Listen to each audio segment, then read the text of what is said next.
Hi everyone, welcome back to my channel where I like to share any and all things that bring me joy, hence the name Sharelation. Today I wanted to feature 3 pairs of shoes that I purchased while I was in London for work, and they are all from the brand LK Bennett. Some of you may be familiar with this brand already because of Kate Middleton. She really inspired me to look into these shoes a couple years back actually. They've always been on my radar, but I never really pulled the trigger and never bothered to try and get them. The prices in the US are actually quite different from the prices in the UK. I'll provide the pricing down below, like what I paid in the UK versus how much they actually cost here in the US. To my surprise, it is quite different. It's, I think, around like 40% price difference. So it actually was one of the factors that caused me to actually pull the trigger and buy these shoes. So the reason why I went into this shoe store was because a coworker of mine that was traveling with me wanted to get some shoes. And I'm also a shoe lover in addition to a bag lover and a jewelry lover. So I went in with her and just browsed the store, and I came across these 3 pairs of shoes and obviously pulled the trigger on them. At that time, the US dollar and the pound was quite close in the exchange rate, so it was to my advantage in actually buying them there. So we'll start from left to right, and I'll go through kind of my thought process, the sizing details. I'll do some quick measurements of the shoe because I think that actually matters. And also I'll do a quick weigh-in of each shoe to give you an idea of how heavy they are or how light they are. So the first pair I got are these flats. I thought these were a very beautiful alternative to the Chanel Ballet flats, obviously at a fraction of the price. I believe I paid 159 pounds for it, and I forgot the name, but I'll provide details about these shoes down below. I have worn these once already, and so the bottom is kind of scuffed, still in very good condition. I try to be very careful when wearing shoes like this, especially at the tip where it could get scratched up quite easily. These shoes were so comfortable, like the moment I put them on. I don't know why, maybe it's the brand, maybe it's the leather, or maybe it's just me wanting to get shoes. When I put them on, they literally fit me like a glove. You can see here, there's no kind of elastic band that sometimes you have at the back that could dig into your heel. I kind of don't really like that. It never really works that well for me and ends up digging into my heel more and more throughout the day. And so when I wore these, I felt that they were like a perfect fit. I purchased these in a size 37, and I'll go through this in more detail later, but I actually purchased 3 different sizes for these shoes. So these are just classic flats, and if I measure the length of the shoe, you'll see that from the tip all the way to the heel, it's about 10 inches. Let's see, around 10 inches, because the back of the shoe kind of sticks out a little more compared to the actual sole. So I would say it's about 10 inches. And in measuring my own foot, I think that's pretty much about the same length that I would need for a shoe. Obviously, your toes would never really reach all the way to the tip, because then they would probably be too snug for you.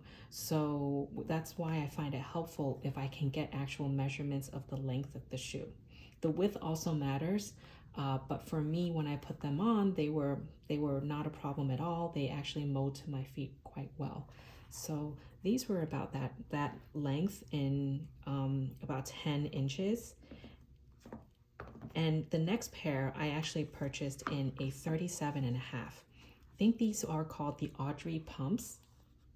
I haven't even worn them yet, so the protective film is still on, but they are 37.5, and all of these shoes are made in Spain, by the way, if you didn't know. What attracted me to these shoes were actually the heel height. It is a very short heel height, which I thought was something I could definitely use a lot of, especially if I go to work or go to work events after work, go to weddings or anything like that. I don't have pumps of this particular height, and when I wore them, they were also very comfortable, and they had very a very chic and classic look, and I don't think that these will ever go out of style. So that's why I decided to pull the trigger on these. Now, because these are a pointed toe, I originally tried the 37, which also fit.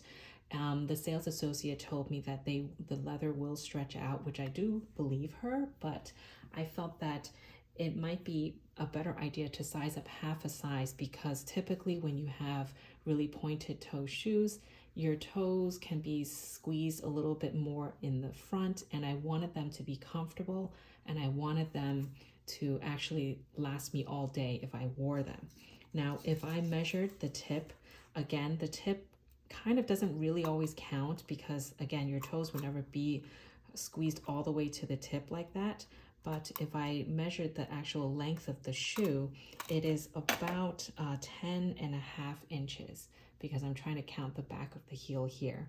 Now, given the silhouette of this shoe, that makes sense to me, because of the front part, you really wouldn't count like the very tip here.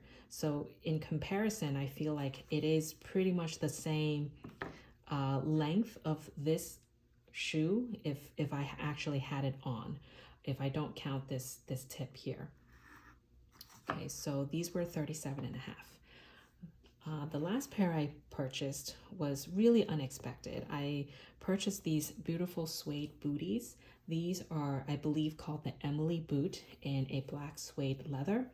I actually have worn this once, but I wore it in the office, so the bottom is very clean.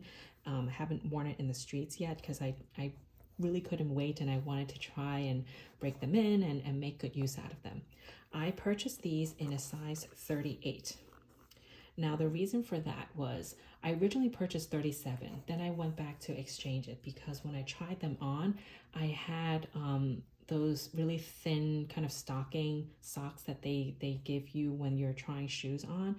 And it fit me perfectly, no issues in the 37. Then when I went back to my hotel, I realized that when I wear these shoes, sometimes I would wear socks, like those low-cut socks, or I would wear tights, which would mean that it would make the shoe a little tighter because I have socks on. So I went back and asked, do you have a 37.5? And they didn't. They had a 38, which I tried on in the store. They had a little bit of room, but not so much that the shoe would fall out. And because of this silhouette, there's a zipper in the back, which is very smooth and very sturdy. I felt that my foot wouldn't slip out. It's not like I had a lot of room, and I wanted to account for the times when I would wear this when it's colder in New York and I had socks on. So I went for these in a size 38, and just to show you, if I measured again from the tip to the heel, these are a little bit harder to show. Maybe it will be better if I did it like this. Here. Okay, so the tip here to the back of the shoe, it is about, again, also about 10 inches. It's hard to show because the heel is in the way, but let's try it from the back. So from the tip all the way to the back, you can see if I count to the very back, it's also about 10.5 inches.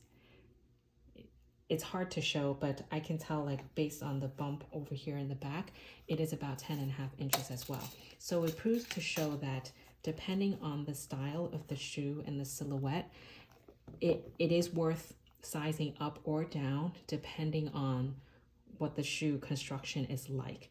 So they are working out quite well for me. When I tried them on, I wore these couple hours in the office and had no issues.